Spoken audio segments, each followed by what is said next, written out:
Hello, ladies and gentlemen. Welcome back to another episode of the Say Less Basketball Podcast. You're currently listening to episode 29. This is a new episode, debuting episodes, every Sunday now. So tune in every Sunday. We had the Steph versus KD debate last week. But as always, YouTube, social media, Twitter, Instagram, support us on all that. Shout us out on your Instagram stories, feeds, wherever you can. Please do. We appreciate the support, as always. But this week, some off-season interesting debates and content was reviewed. LaMelo had some interesting thoughts. We're going to talk about the Christmas Day games actually first. So the schedule was revealed for Christmas Day games and the primetime games. So we'll talk about that, the repercussions of that as well. And then LaMelo on athletes who don't need to go to school. There's some backlash and comments about that on Instagram and social media too. Carmelo also came on the Smoke podcast and said some stuff about what would have happened if he was drafted to the Pistons. And then there's the big thing that was this week was that KD and Draymond had their conversation on Draymond's show Chips. So they talked about the Warriors, why KD decided to leave, and the Warriors collapse in the ending season. So it's going to be interesting this week. Gonna have a nice intellectual conversation, if I do say so myself. But yourself only. Zach's got that fresh cut. I got that fresh cut. The fresh confidence after that win last week. Bust Will up. Lip sparring champion, Yeah, I mean. But gentlemen, Christmas Day. Nothing about my haircut. That's fine. One thing that was interesting that came up was that Will, I apologize for not talking about your haircut. It looks fire. A lot of the Nuggets players came to the defense of Jokic because they do not have a Christmas Day game, and he was the MVP. Your thoughts, gentlemen, on the Nuggets not getting a Christmas Day game despite having the MVP. Do you have problems with this? Do you have an issue with this, or do you think he shouldn't get one because he doesn't have much of a name value, or he's not as exciting? Well, I guess I'll go first. It was surprising. I think this was the first time MVP was on Christmas since 2008. And that was Dirk, because he won it the year before in 2007. Damn. So I enjoy Jokic. Okay, I know. I've previously on this show I've been pretty critical of him and saying Embiid is probably better and KT or whoever another big man, but you can't deny that he's a good basketball player, especially since the way he scores. Those one-legged fadeaways that, and his shot is always arcing high. And, he's not really athletic and he's not really quick, but he can still, he still has some decent moves. And, of course, his passing. We all know about that. So, I don't understand how him and the Nuggets won't be interesting on Christmas Day, especially with the games that they put instead of them. Yep. I mean, every year people get snubbed in terms of games, in terms of teams. We don't always get the best matchup that we, kind of predicting to see. But this year, I just feel like Jokic, especially not just because of the Christmas Day game snubs, but in general, like he's barely talked about, even after winning the MVP, for being the first big man to win it since Shaq. Yeah, and he barely gets talked about in media. He doesn't really get the respect and support from the fans too on social media also. Yep. So I think it's bogus for real. Yeah, for real. Will? I don't know. The part of me is like, yeah, they should be there, but then I'm looking at the games right now, and I just kind of think of what they do. These days, these games are all about money. Like they're all about what do people want to see, right? I think you have more issues with them. Actually, some of these games are pretty weak, but I say 2 of them are pretty weak. 2 of them are, yeah. 2 of them. I would give 3. Not weak, but wrong match. 2 of them are bad in my opinion, and then there's a third that's just. Which ones? The Mavericks and Jazz is terrible to me. I agree. Yeah. And then the Suns Warriors, I don't like that. That's random. It's not like that's why it's bad to me is it's random. The Mavericks should be playing the Clippers. I know Kawhi probably won't be playing by then, but are you kidding me? With the last 2 postseasons, like that's kind of developed into a rivalry. If you're gonna I would rather see the Warriors play on Christmas. I know that the Suns just had a great year, but like in terms of box office money, people are gonna want to see the Warriors instead. So that Warriors. No, they're playing. They're playing. I know that, but I'm saying I wouldn't have the Warriors against the Suns personally, but I don't actually know who I would replace them with. Right if I were them, I would have put the Nuggets against the Suns because Jokic and Booker had that scrap up. That's fair. I'm just thinking like box office. I would like to see the Warriors play, and they're putting them there because Clay's coming back, right? So there's a lot of anticipation behind the Warriors this year. Yeah. So like they're going to be a moneymaker.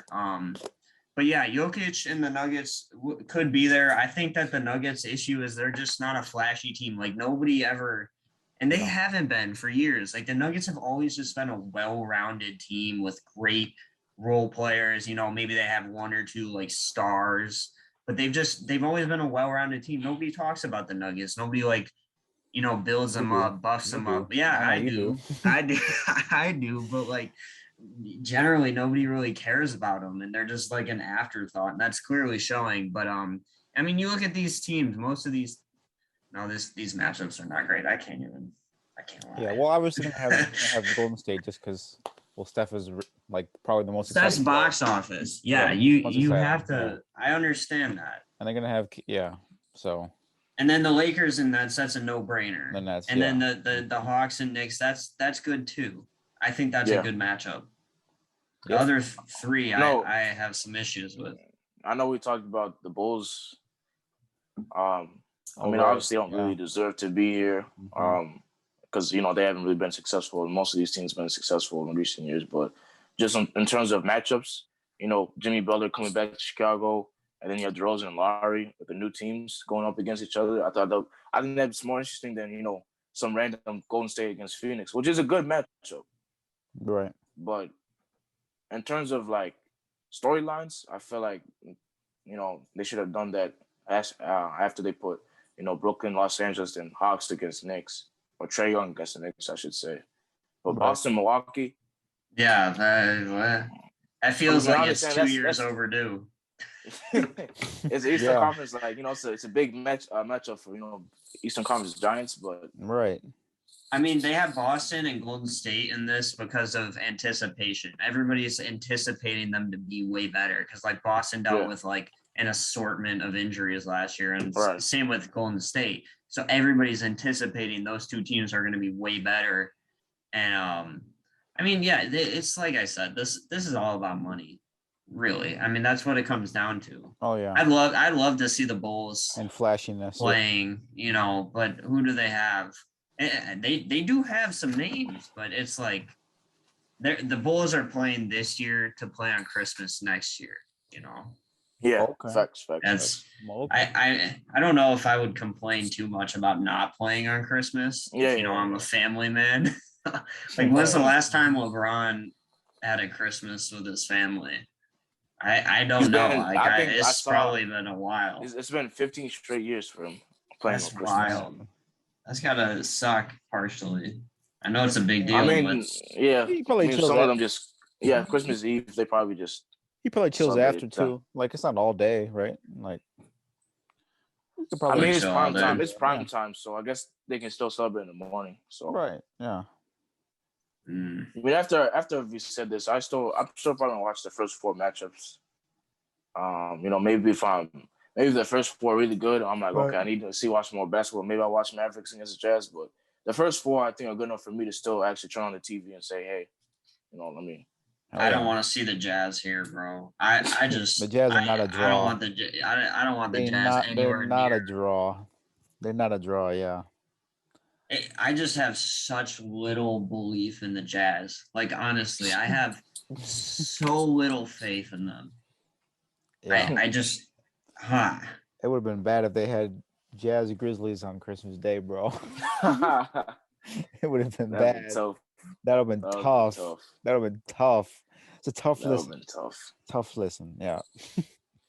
But interesting. The Nets Lakers one is going to be something else. It's going to be the matchup. That'll be. I can't wait. Watch. Everybody, I think that's the first time they play, right? That's probably, or that's certainly that's going to be the most hype. That's going to be the most hype one. Regardless. No matter what happens, everybody will say, "Oh, they're going to win the championship." Blah, blah, blah, blah, blah, immediately, no matter who wins. So. Everybody going to tune into that one. Hell yeah! Hey, it's KD against Westbrook on Christmas Day. I can't wait. Can't wait. Opening gifts. Can't wait to see what happens there. But also, moving on to the next topic, LaMelo on athletes and don't need to go to school. So he got he had this like wild, weird post, and he was saying like, we don't need school.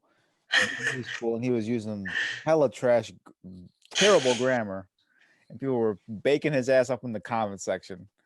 And I just want to say that, kids, you should know if you're not LaMelo Ball, you should not go to the league.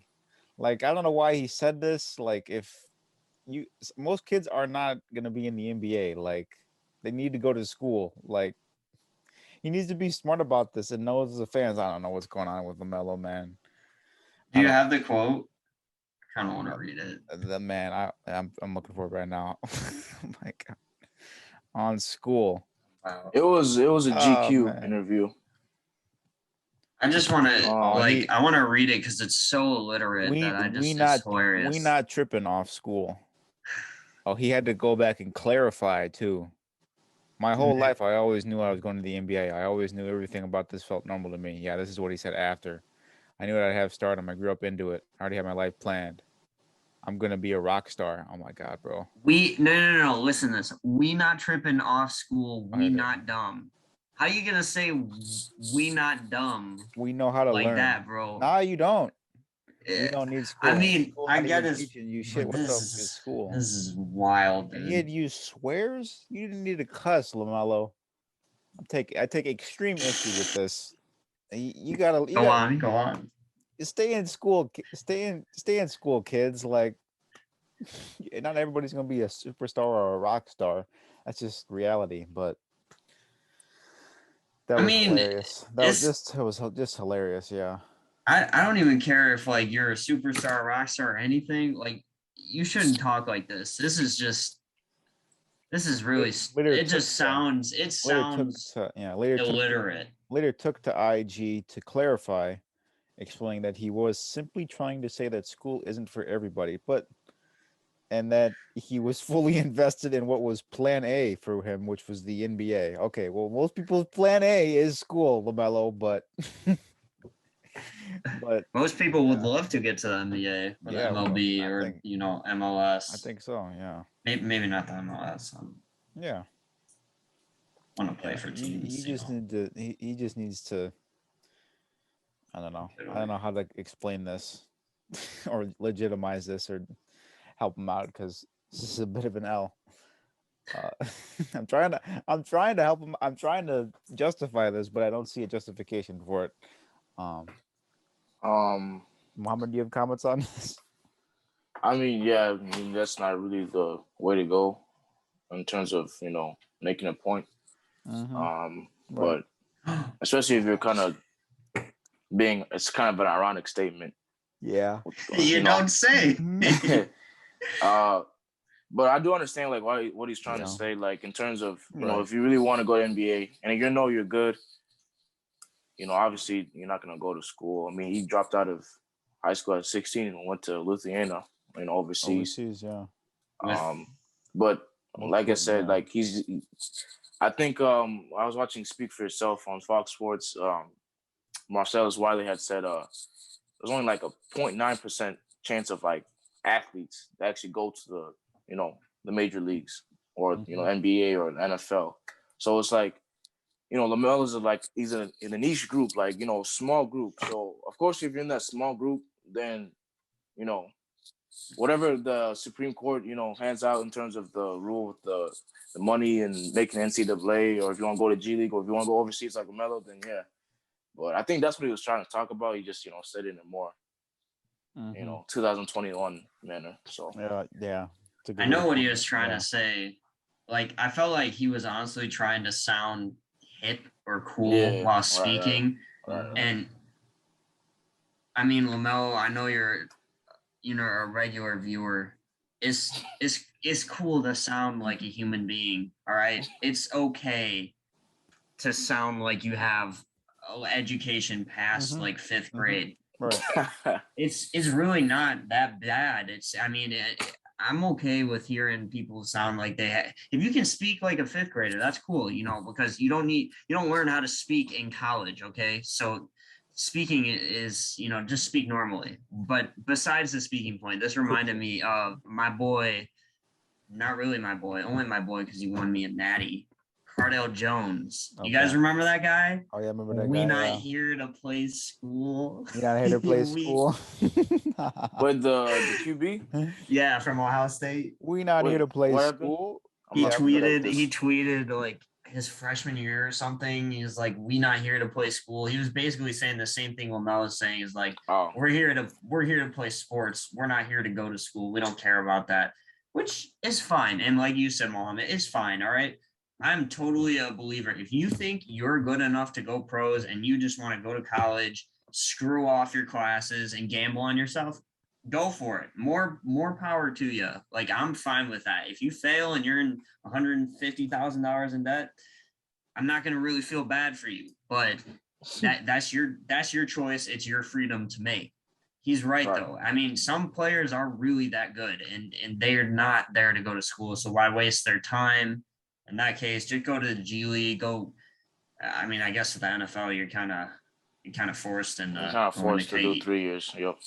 But that it's a little different because you need to build that up, build the strength up, build the conditioning, and stuff. So, and way more players get drafted into NFL. Yeah. So that's true. Yeah. I don't know how MLB works. I mean, obviously, I know they have the farm system, the AAA. Whatever that thing is called, and the farming system, you said? Yeah, that's what it is. AAA, AA, single A. Oh, okay. They're farm systems for teams. So is it? You think it's easier to make it in MLB than the NFL, NBA? No. Mm-mm. You think NFL is the easiest? I mean, they're obviously all hard, but what do you think is the easiest? Easiest to adapt to? That's a good question. I don't know. I think no, not adapt. I think to actually go to get drafted or get signed up. That's tough, dude. I think baseball is the most cognitively difficult sport. Like, you can't just be an athlete to play baseball. You gotta be able to think. Yeah, but I feel like if you're 7 foot, you have a decent shot, I think, or you at least have more of an advantage than everyone else if you work hard consistently every single day. Yeah, low-key, people who are tall kind of have a big head start. Right. That's so hard, I guess there is. I don't know. I guess, I mean, for basketball, obviously, like you said, being tall is a big advantage. NFL, is there really an advantage? I mean, I'd say just build more muscle. I mean, it doesn't really matter how tall you are. There's always a position out there for you. Right. Yeah.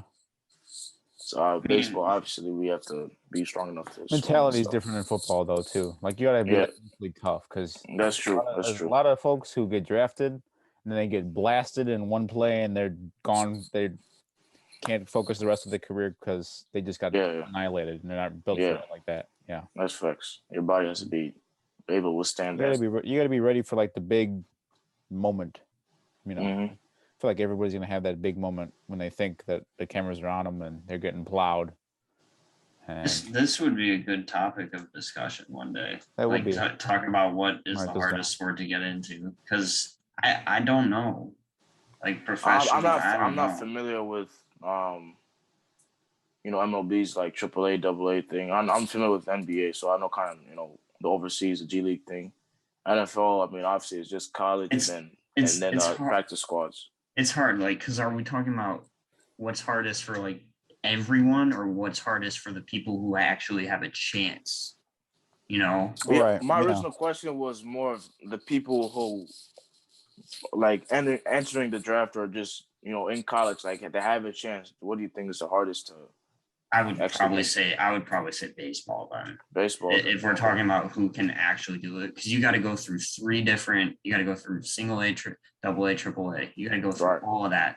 Then after that, like you look at a lot of baseball players getting into the league at stardom, they're like 26 something. Like Ichiro was over 30 before he even came in the MLB.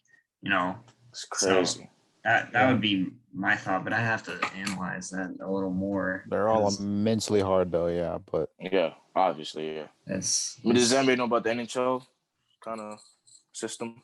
Our graphic designer. Yeah, I was gonna say Jack probably knows everything about it. Part-time graphic designer.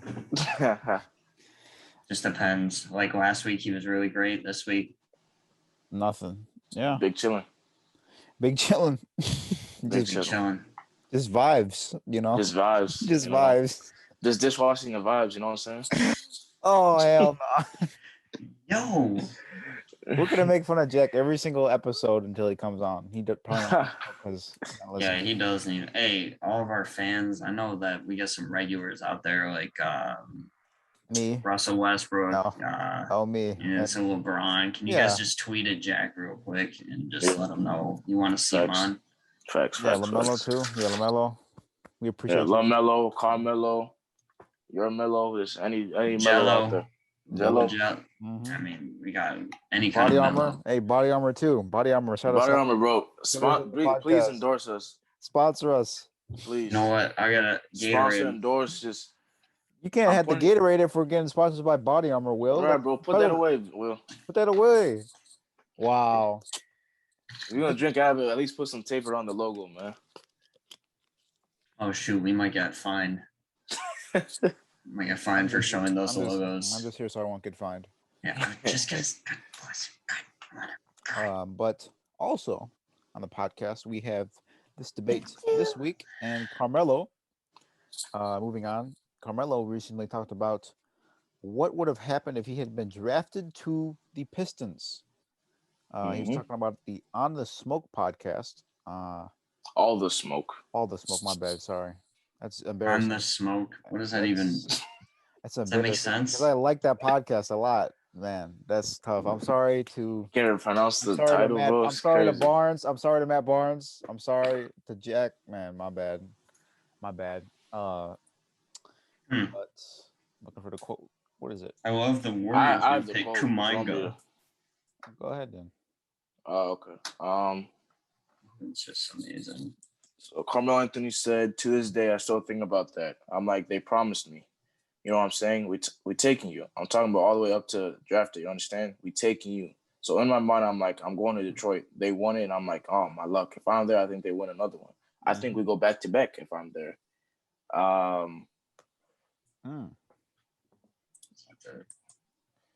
He also said we drove from Baltimore to Philly to go watch. It was Detroit versus Philly.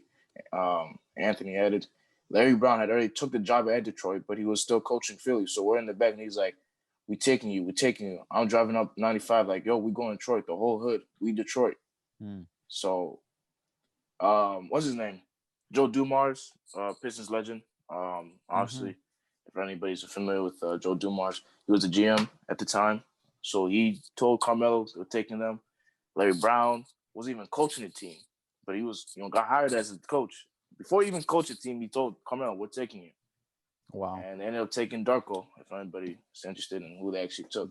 Darko Milicic. Yeah. It's crazy. I kind of see why. It's kind of fun. It's kind of funny how teams or franchises say stuff like this to players, and then it never happens. Yep. It doesn't. They stab them in the back, but then when players say, "Hey, I'm gonna resign," or "I'm staying here forever," and then something happens and they leave, and then the fans, get on the case. That's a good point. So it goes both ways.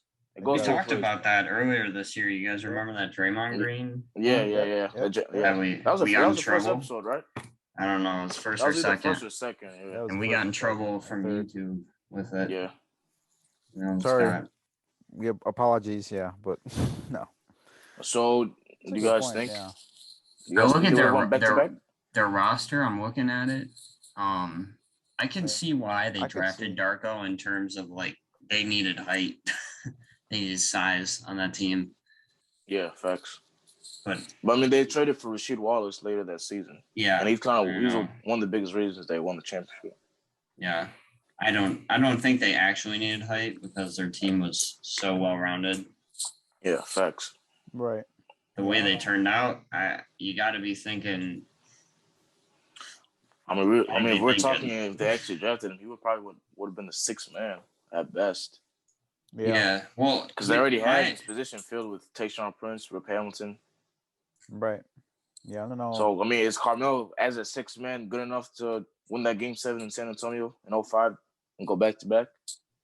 I don't know. I mean, it's hard to say because a lot changes. Does it get to Game 7? Yeah. Like, how does his development? Yeah, like. Yeah, I know some people were saying he wouldn't fit on the Pistons either.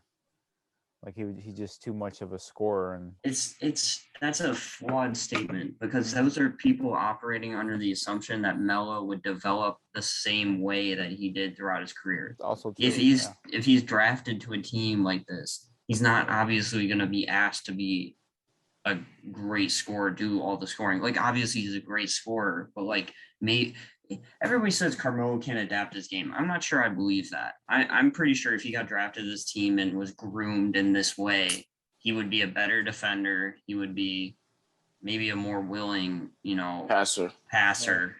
Yeah. Because he wouldn't have had to carry the offensive load. Granted, this team offensively could have used him.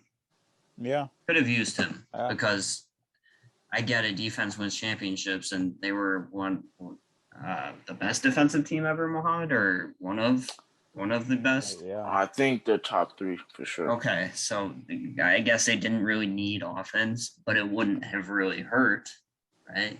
Oh yeah.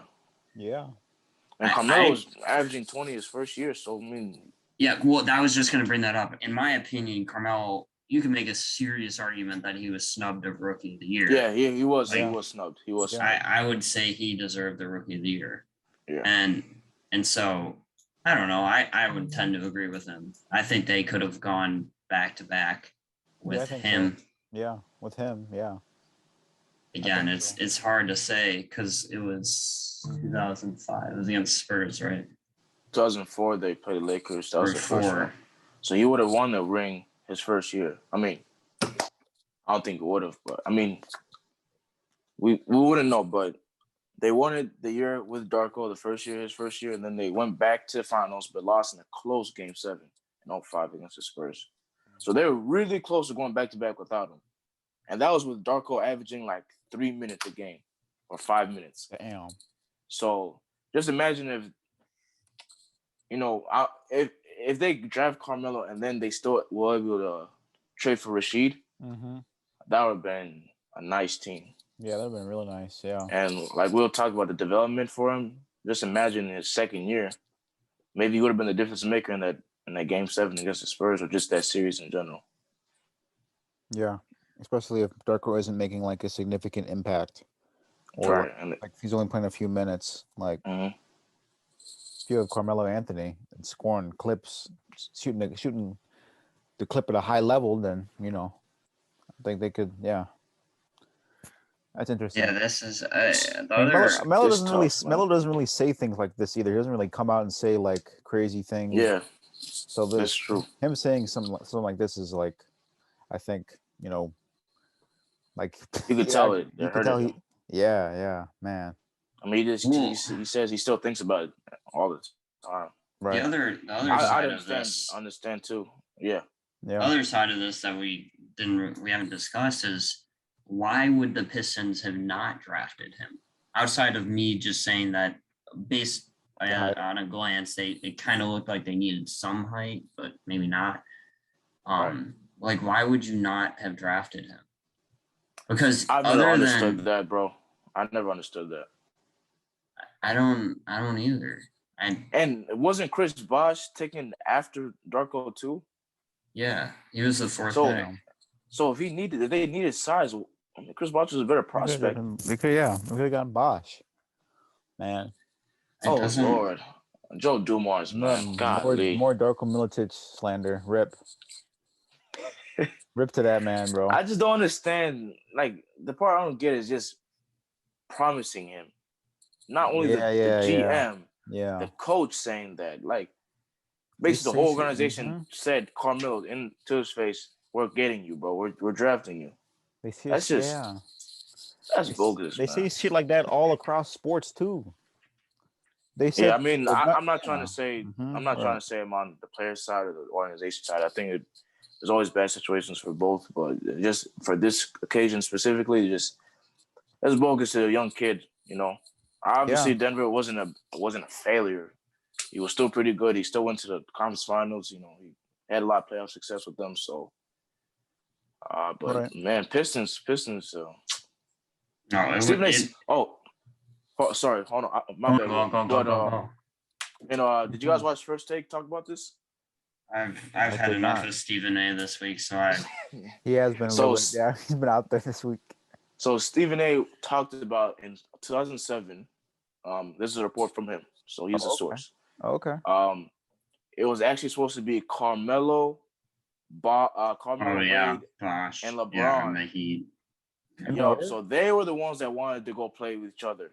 But in 2007, Carmelo chose money over the thing because he had a player option or T option or something like that. And I don't know if he just signed a contract, but something about signing a contract. Yes. So Stephen A. says if he went to Pistons and he got a taste of playoff success or championship success, obviously, he said he felt like he would have wanted that more. So he would have declined that from Denver and actually wanted to go join with Wade and LeBron. Which was crazy. I never knew that. I never knew about that. You didn't know that? Oh. There's I don't know. You could have two schools of thought there. You could be like, oh, he got a taste of winning, and then he was like, okay, now I'll take the money because I've won. Like a lot of players do. That's true. So I don't know if I buy that because I don't know. It's all speculation because the way Carmelo's career has panned out, this would have been a significant difference because championship. Probably, hopefully. That's the thing. That's the number one thing. That's the reason Durant went to the Warriors. That's the reason players ring chase is because no matter no matter how you win it, if you have a championship, it changes everything. It changes everything. Yeah. So look at Dwight Howard this year, coming back to Lakers. Want to go for number 2? Exactly. Look at Melo and Russ coming to the Lakers. They both want to win one. Wow. Sheesh. Well, yeah, and even though I really don't want the Lakers to win, I would love to see Russ and Melo win one. Like that would be awesome to me. Yeah. Because Melo does deserve this. I like him as a player. Look at the way I don't know if he deserves it. He has plenty of chances to, That's true. He's made poor choices, but see, that's a part of me that is like, well, dude, you chose money constantly. Look, you could say anybody deserves a ring. Yeah. I understand if you say it for a player that's gone through a lot, obviously. Like D-Rose is number 1, McGrady, Vince Carter. Yeah. Actually, not Vince Carter. Brandon Roy. I'd say Yao Ming, Brandon Roy, McGrady, D-Rose. Obviously Grant Hill, guys like that. All because of injuries, because everybody feels sympathy toward them. Yeah. But in terms of guys making decisions of taking the money multiple times over a better opportunity to win a ring, I'm not going to just go out there and be like, oh, yeah, he deserves one because they finally decided ring chase. But, right. Well, I still think Melo's a good guy, but I'm just saying, I can't get over 2014, man. I've never been a huge fan of Carmelo Anthony, honestly. I just like him, but I don't know. I became a fan where everybody was disrespecting him, and he sat out a year, and everybody thought he was washed or finished. His little stint with Portland, that was when I was supporting him the most. Yeah. Really even after 2014, which is something we got to talk about. Carmelo, I know you're watching this right now, bro. I know you had to sit down with all the smoke. Please come to Say Less. We need to talk about 2014 because us Bulls fans are still hurt about that, bro. Real. Man. Word of Bush. Wait. Oh my God, I can't even say it. I can't say this on the podcast because no one knows. Never mind. My phone broke that day. I'll just say that. Damn. Rip in pieces. Melo. Zach, you don't know about that day. I wouldn't know about that day, man. I was following basketball back then. No, I wouldn't know. No, I wouldn't know. That's tough. That's good. I was only following the playoffs those couple of years in the finals, so Melo didn't really make those a lot. But Zach, I'm just let you know right now, my heart still aches from that, bro. Anytime I think about it, my body just my heart still down. aches from from Derrick Rose and everything. Don't even talk about that. That's watching the playoffs. Yeah, I'm gonna tell you. I saw that in the playoffs. Do you know? Do you know what? I don't know. You know what? I was gonna ask you. Do you know what situation we're describing? About Melo not joining had its chance to join the Bulls and did not join. Took money, and Lala convinced him that New York was a better place to live, even though he was kind of looking for a better basketball opportunity, not a better place to live. Same thing with Bron. Bron, what the hell, man? You couldn't have brought everybody to Chicago? I know Chicago was on that list for you to go, but Bron and friggin' D Rose, bro, if they got Wade as well, it would have been a wrap. It would have been a wrap. Oh, for sure. They would have ran through the East, but it wouldn't have been. That's nice. Maybe that's another multiverse timeline, whatever. Another what if? Some. Oh my God! Do you think they're gonna start a what if series for NBA? They should. That'd be dope. That'd be dope. That'd be pretty hype. Word of Bush. True. We want to talk about what if debates in the future too. So that could be interesting. That could be. Yeah, that'd be cool. But down. Another topic this week was the KD and Draymond interview on Draymond's show Chips, which is a metaphor for chips on your shoulder. Will, what's going on over there? Why you got a light over there? Will is always doing the most random shit on the podcast. I know you listening on Spotify and Apple Music and on audio right now can't see it, but go follow our Instagram or whatever and see the weird stuff that Will does in this podcast. But amongst the many things that Draymond and KD talked about, it was like a 24-minute full episode. They talked about a lot of shit. But one of them was about the rift. So they had the argument, obviously, after the Clippers game between Draymond and KD. And then I remember that Draymond and was talking to Bob Myers, the GM, and the front office. And they were Steve Kerr as well. And Steve Kerr as well, right. And they were saying that he needs to go apologize to them. And Draymond said, I need to be my own man. The only person that's going to fix this is going to be me and K. And then he said, y'all are gonna fuck this up. And I think KD agreed too. Yeah, they fucked it up.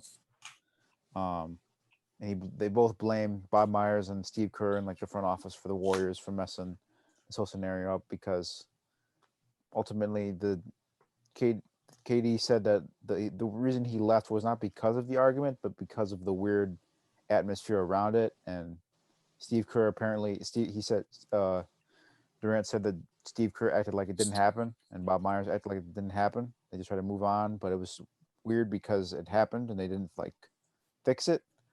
So that's interesting that they finally cleared all of that stuff up, because you never know if KD was really hurt by Draymond or not, but they talked about it and they brought it up. So that's important. Personally, I think my thoughts on it, I think that after they both came out and said this and both agreed on it, and they're being honest.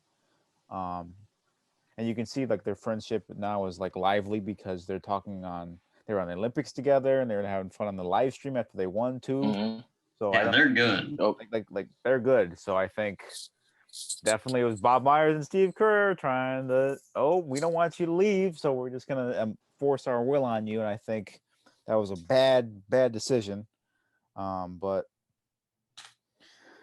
it pisses me off because they had a good thing with KD, so the way they left. You don't know him like that. Don't call him K, bro. KD, the way they left KD. And they both think that they would have won had Kevin Durant been healthy too. That finals with the Raptors. So they both were mad. Both were mad that they didn't three-peat.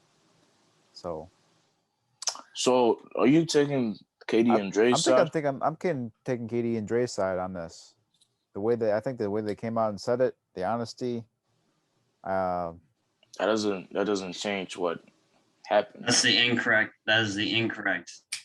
Well, personally, you know what I say before. If Steph had been there, I don't think it would have happened. Oh my God. But okay, it's everybody's fault. But obviously it was the rift there. But I think they would have gotten over it. They're grown men. I think if they would have they would have been able to talk about it and talk through it, then it would have been cool. And if Steph was there too and saying, guys, you need to get past this, then I think it would have been fine. So was Steph injured during this and he just wasn't on the bench? I believe so. I know he wasn't there. He doesn't go to the games to support his team when he's hurt. Stop the cap. Talking about quiet, aren't you? He sits in the booth. Yeah, a lot of people sits up in the booth. FaceTimes his coach. Big blast. Okay. Look. Draymond, what he said. If it was anybody's fault, it was Draymond's fault. Because you don't say that to somebody. Do you guys remember what he said to KD? Yeah. We don't need you. You came to us. Yep. You're a whole B word. He called him a B word multiple times. What did he say after Game 7, 2016? Oh yeah. He went straight to the parking lot. We need you. Come sign with us, okay? The whole Hampton 5 thing, everything. Come sign with us. So for Draymond to do that, then come back and say all the things to KD. That was kind of wrong. Yeah, that was. Come on, man. Yeah. So, my whole point about this is I watched a lot of reactions. So Stephen A's. Yes. I know Stephen A was making a big deal that Curry should have said something. Right. Yeah. But I watched The Jump and I watched Richard Jefferson and Kendrick Perkins and a couple other ESPN reports talk about it. And I kind of agree with them for the first time in a minute. Richard Jefferson talked about a situation with Kenyon Martin his rookie year. They kind of had the same thing, but they actually swung at each other. So their teammates had to come break it up. But the thing is, the Nets took them to the GM office. I forgot the GM's name, but he basically said, yo, what happened? Whatever happened, I want you guys to look at each other, apologize, hash it up. And that's what they did because they're grown men, and you just got to move past it. Shannon Sharp said the same thing on Undisputed. Mm-hmm. Guys fight in locker room in football locker rooms all the time. But guess what? They never take it out to the public. They don't, make it well known like this. They just hash it up. So I don't understand how you blame the coach and the GM for this. They're not the ones that went out to the media. What happened? Well, I was just going to say, I think part of the reason this was so publicized is because it literally happened on the court, right? Yeah, okay, that's true. I just want to put it in context. Yeah, okay. Yeah, you're right. My fault.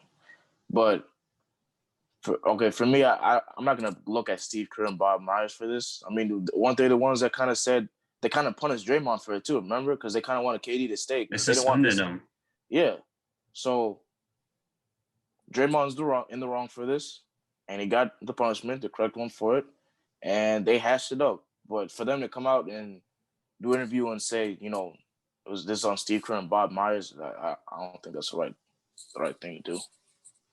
Messed up. I don't think KD was being honest in the interview. I really don't. I think that he just agreed with what Draymond said because they're cool now. They're cool again. So doesn't everybody do that?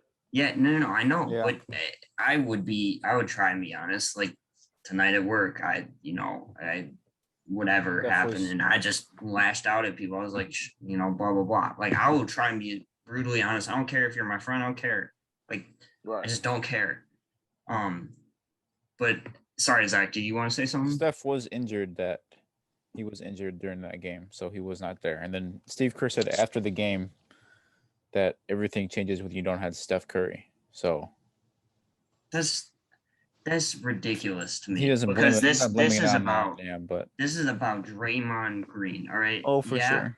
Here's the only part where I agree. Oh God, am I lagging for you guys? No, you're good. I'm good. Okay, so here's the only part where I agree with what KD said, and I think he was being truly honest. Is that they did the environment after. That is true, because if you don't address a problem, there's something about closure. Closure just provides closure. It provides a calming presence. KD was right about that. Yep. It needed to be addressed with whoever it was, and it needed to be thrown out there for the team to know, for whatever, so everybody knew their emotions, their feelings. This is basic relationship stuff, all right? Yeah. If you're dating a girl or a guy and you guys get into an argument, or you get mad at her or him for something and you never mention it, that's just dragging on you forever. If I don't tell Eve that I'm mad at her, if I don't tell Eve I'm mad at her for something, and she never knows, how's she ever going to change? Or it's just going to sit with me, and then it'll simmer up until I leave. It's going to sit with her too, right? I don't think the audience knows who Eve is. Is it like a random name, for example, you're putting, or is it an actual person in your actual life? A random. I think they're familiar with it if they follow Will. That's my girlfriend. Girlfriend century. Girlfriend appreciation century. So I think KD was right in that. That is true, and I do think that is part of a major reason why he left. I think the culture after, but in terms of the event itself, Draymond, it's your fault, bro. You don't call a grown man that word. You don't say what you just said to him after you called him up, after you lost the NBA Finals and said, "We need you." I'm pretty sure that those 3 words were literally in the quote. "We need you." I'm pretty sure. So to contradict that and say you don't need him. One thing that's been clarified, but yeah. Mm-hmm. Well, I know that, but I'm just saying. At least we know that he hit up KD and basically repeated him harder. I thought the part of the quote was that, but whatever. You can't say this to somebody and then to say that Steve Kerr and Bob Myers, like, for pushing you to do the right thing. How is that their fault? They push it too hard though. Like, if you say it over, it's like your parents telling you to do something. Like, the more they tell you to do it, you're like, the more you less I do it. You know what I mean? I understand. Right. I feel like it's like that. Yeah, but as a grown man, bro, to say those things to a teammate of yours. Yeah. Come on. Yes. So at least, like, understand, like, emotions are high, especially in the game. But for me, if in that situation, if I get mad and I say something that I regret internally, but I just don't want to admit it outside my mouth. True. It'll take me a couple of days, and maybe after I'm calmed down, I'll come up to them and say, "Yo, what I said was off the line. Let me apologize. Whatever. If they want to forgive you, that's on them." So to get mad at them, come on, bro. Like, this guy's a free agent after this year. Well, not free agent, but he had a player option. You know, it's good that he stayed, but here's the thing. He's openly said that this was one of the reasons why he left Golden State. So, Zach, I actually think you bring up a good point with that, because I do think that in that sense, they do need some of the blame, in the sense of, like, you can't push people to make their own decisions, right? Do the right thing. And I understand they were freaking out because we want to keep KD. Like, that's what they were thinking about, instead of, hey, there's a right and a wrong way to address this situation. But ultimately, at the end of the day, it comes down to Draymond Green. That's just the fact. He said something that shouldn't be said. You got to be a man. You got to own up to it. Yeah. To this day, from the interview even, I didn't really get an idea of how they settled this. Like, I don't totally know when it was addressed. Oh, I don't know either. Like, they didn't even say that. I find it hard to believe that Draymond hasn't said sorry at some point, because that's just not something you walk away from. Ever, really. I mean, you can't say that and then just be friends again. So I don't know. I wouldn't blame Bob Myers though and Steve Kerr as much. I blame them a little just for the pushing, maybe. But like Shannon said, and on Undisputed, he's like, on the back of the plane, Draymond should have been on that plane with KD in the back of the plane. He should have been on that night. He should have been talking. Yeah. That's true, yeah. To me, that's the right thing to do. But that's, maybe I just live my life in a different way. I would just immediately try and address the issue, because the longer things simmer, the worse, blah, blah, blah can happen. But you could also look at it, the longer you wait, the more you have time to collect your thoughts and, not overreact. So I guess it goes both ways. Yeah, but I'm surprised. My bad, go ahead, Zach. You're lagging, dude. Yeah, it's okay. Technical difficulties as usual. Say less basketball podcast. We apologize for the budget. We're a little bit understaffed in terms of the money department, but Facts. Am I good now? Yeah, you're good. You know, yeah. Okay. Good. What I was gonna say. Go ahead. I'm surprised because KD said during the interview, he said, he was watching The Last Dance. Scotty. Something happened with Scotty, and he said he wouldn't come in for the last play. Yeah, because it wasn't for him. All right. Yeah. And he said when they got in the locker room, everybody was on his case. Scotty, what you did was messed up, man. All that. I'm surprised nobody in the locker room did that for the KD and Draymond, because you have guys on that team that you would think that would address that, like Iguodala, Sean Livingston, guys that I expect to just speak up about something like that, especially Iguodala. If Steph's not there, I feel like if it's not Draymond or KD, it has to be Iguodala that's, the next the voice of reason. The voice of reason, yeah.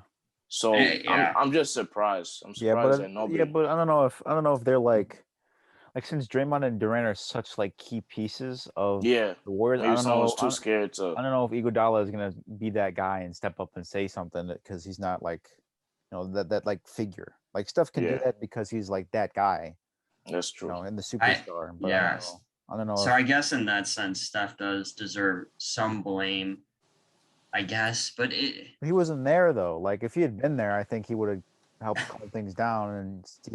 But Steve Kerr deserves a lot of blame too, because he's the coach. And that's true. I know he's probably trying to focus more in terms of the situation at hand, like when it happened. He was probably just trying to focus on like the play and the timeout, but like you got to focus on that too. I think that falls on him too. Yeah, you're right. That's a good point. If Steph isn't there, if you're like default leader isn't there, then Steve Kerr has to be like the default, since he's like the coach. I guess, sure. I mean, the coach as a coach, you got to be a leader. Yeah, you gotta control your locker room and make sure it's. And if it means letting your guys hash out at each other, so be it. As long as they're not like killing each other, you don't want them fist fighting. But if they have to go scream at each other, that's fine. Like let it happen, and let them solve that problem. Obviously, their problem involved screaming. Yeah, but if they don't, if like Steve Kerr doesn't like have like deal with it then, and then later they try and say, "Oh, you gotta apologize for this now," but when you didn't try and like rectify it like then, or try and like calm the situation down then, and now you're saying it later, it's kind of like that's a little bit whack. And I see where the weird situation happens, because now they're like, "Oh, we don't want to think that it happened. We want," that's just weird. Like they should have, That's why I say address it right away. Right. But you're right, Mohammed. That was a good point, because it was kind of weird that there was never, maybe it did happen, but it wasn't at least publicized about, teammates going up and being like, hey. Well, I feel like if it did happen, it wasn't right after, at least a day after or something. So maybe I feel like it was something weeks or months after. Yeah, well, and which would be a bad time. I remember I was watching really bad. Didn't they suspend Draymond too? I think Draymond said that he got suspended. Yeah, they did. He got suspended. He just said he laughed. That's bogus. He said, "I'm gonna either cuss you." I don't understand. Like I understand like Draymond's like nature in terms of how hyped he gets, and he's always screaming and stuff. But just like if this situation happened. And there's a lot of pressure, obviously, because it was for a clutch shot. Yeah. I understand if Draymond got mad because obviously someone yapping in your ear, talking about pass the ball. You always get mad because sometimes you would think, okay, stop being selfish, relax. You can't always have your time to shine. I understand that. But for him to make it talking about personal? we don't need you, and he called him the B word, I feel like that's a whole nother thing. That's like something that you've been thinking about secretly, and it just came out because you got tired of him. Yeah, that's true. Yeah. So if I was KD, I'd be wondering that to this day too. Like, is that like did he actually like always think of me that way? Because if that happened, let's just the same thing happened. Let's just say Draymond said, "Hey, stop yelling in my ear, blah blah blah. Stop talking to me like a child, all that stuff." I understand that because he's talking about the play, but this man talked about the play and then went to something outside of basketball. Yeah. You ever hear what Shannon says? Who are the three people that will tell you the truth? Drunks, children, and angry people. Those I held four. That's a good one. But he's right. He said Draymond was angry, so Draymond was not lying. He was telling him what he actually felt. What he really felt. And you already know KD. You already knew KD was like self-conscious about not being wanted or not being appreciated enough there. He wasn't the guy. Being the face. So like when this happened and then nobody else on the team even comes to his defense. Yeah, I'd be gone too. That's crazy. I'd be gone too. Yeah. That's crazy. I would be gone, bro. I'm surprised he stayed another year. He did say that he wanted 3-peat, so that's probably why he stayed. But I mean, I basically at my he probably had like mutual respect for Steph too. But the fact he does for sure. Yeah, but that's like on you can't really like fix that with Draymond. Like if that happened like that, like you could have great relations with everyone, but if it's like that one thing with Draymond, like it's gonna ruin the team atmosphere. So I'm living out KD's life at my work. That's exactly how I feel. You know, I just want to point that out. I'm like him, but no, like here's the problem is that while he may have like mutual respect with Steph and all that, the problem, no matter how great his relationships may have been with, Iguodala, Steph, Clay, Draymond, I don't know how it would have been after, but who else is on that team? Charlotte and DeMarcus. Like Cousins. It doesn't matter because you can be friends with them, but at the end of the day, did they come to your back? Did they have your back? Because I was complaining, I was ranting about this to Eve tonight and stuff. Like I made stuff with my work, and I made a mistake. And one of the reasons that I felt really bad about this mistake or whatever is because I just felt like nobody there had my back. Like it wasn't a team in a team game. I use the analogy. I'm like, Eve. I was like, when I was a pitcher, when I was younger, I was pretty good. But everybody has a bad game. And I remember one night I had a terrible game, Zach. I remember one time I had a terrible game against your team. Terrible. The worst game I've ever pitched in my life. But I can wipe it off immediately. You know how sports, if you throw an interception, the commentator will be like the next drive, let's see if he's still thinking about it or whatever. Right. There's something about when your team, like when you feel your team has your back and is defending you, it takes your mind off it. It just takes, like, you're like, I made an interception. Nobody cares. It's a team game. Like, we're all on the same team.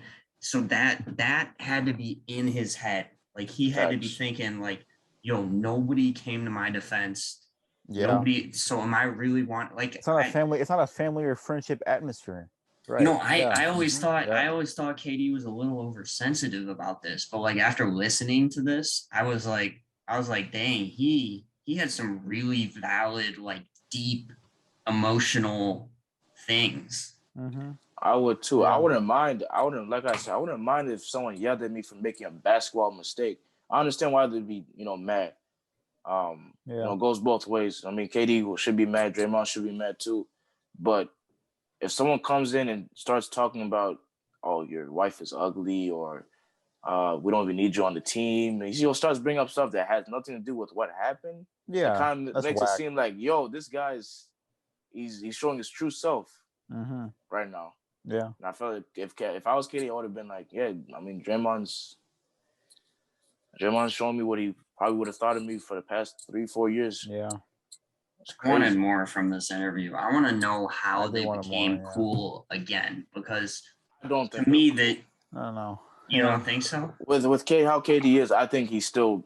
I think what I said, what I just said about him thinking about, like, was Draymond actually, did he ever like me, or did he just wanted me so he could have a better chance of winning. Like just basketball-wise, he probably just wanted to be basketball-wise. That's why I said what I said earlier. I think he was lying. I think he is cool with him, but he's cool like, oh, I'm just gonna put on a happy face when I'm with him. I'm like, we're gonna be friends, kind of, but I'm deep down like I still got issues with this dude.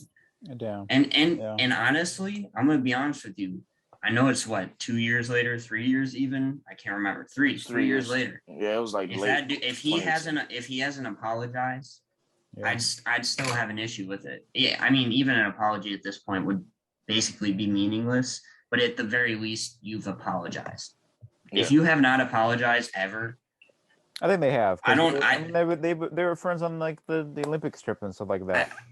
Like, that's a good time. Like they have to play with each other. I mean, their teammates they play with each other. So I'm not disagreeing. I'm just saying that if he hasn't apologized, I would, as KD, I don't hold grudges, but there are some things you got to apologize for. Like I know you're taught to let it go, move on, forgive and forget, right? But some things you gotta apologize for. Right. And this would be one of those things to me. And like I said, I always thought KD, we all know KD's sensitive. I always thought he was oversensitive about this. But after hearing that, I was like, yeah, he's got some valid points here. He does. Right. For Mr. Sensitivity, Yeah, you're right. I'm starting to wonder if Draymond's a little bit sensitive too. Definitely has an emotional. You don't think side so? To him. I think he is. Without emotional, he is for sure. I think that's how it works for most people like him. Yeah, his temper. They're so into whatever they're doing or what they're doing it for that their emotions get the best of them. That's true. That's why he gets so many texts. Both of them, I guess, get a lot of texts. So. Oh, what? A lot of texts? Texts, yeah. Texts, like technical fouls. Technical fouls. I thought you were talking about texts. I'm like... maybe. I'm sure they get a lot of texts. You've seen, Rappaport and KD's. Oh, hell no. We appreciate everybody, though. That's what we got this week. Let us know if you want to talk about something in the future, too, on another episode. Let us know in the comment section on Instagram. That's cool, too. YouTube, leave a comment too. Subscribe, like, share with your friends. We appreciate all of y'all. Thanks for tuning in to another episode of Say Less Basketball Podcast. Yes, sir. Mohammed, Daffel Seed, William Donzella, myself, Zach Fulcher. We wish all of you a happy week. We'll see you next week. Justin Fields is a top 32 quarterback. Say it again. Oh, facts. Bear down. Peace.